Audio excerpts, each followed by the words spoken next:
And the smell in here is good.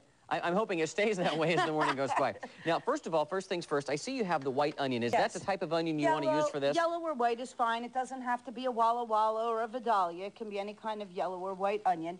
You want to cut off both ends, cut the onion in half, of course, peel it, and try to slice it evenly. And even is important, otherwise they will not cook at the same rate. Okay, quick question now. I'm going to jump in here. Are there any secrets to doing this as a professional chef without getting the tears going through there when it comes to cutting the onions? Well, glasses help me. People with contact lenses actually do better, and apparently dipping the onion in water helps kind of keep the tears away. All right.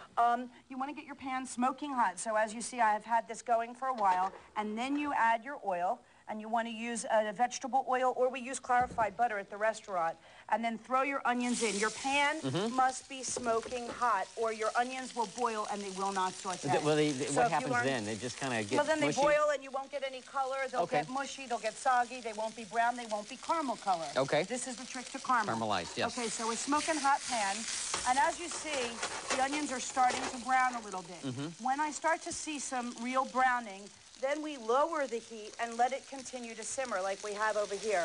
Now, caramelized onions are really great for things like, you can put them in eggs, you can put them in pasta, you can put them on top of steaks, on burgers, inside sandwiches. At Mother's, we use them on pierogi. Those are homemade potato dumplings, and we serve it with the caramelized onions and sour cream.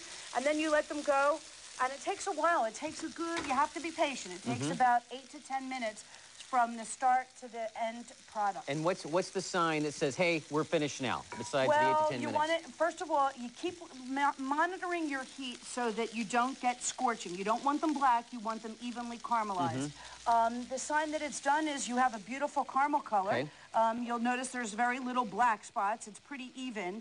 And they brings out the natural sweetness. People say, do you add sugar to it? No sugar. The natural sweetness in the onion really brings out its own flavor when it's sauteed. What about salt and pepper, anything like that? Thank you. Hello. Absolutely. Everything I do, we season with salt and pepper. That's what I thought. I thought we were missing something. Sure. That's right. Now you're really getting to be a good cook working next to me for a while. Thank you. Keep me in line. That's right. Yes, salt and pepper.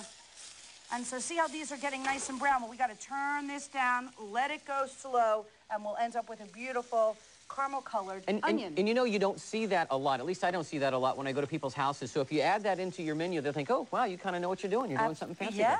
Cool stuff.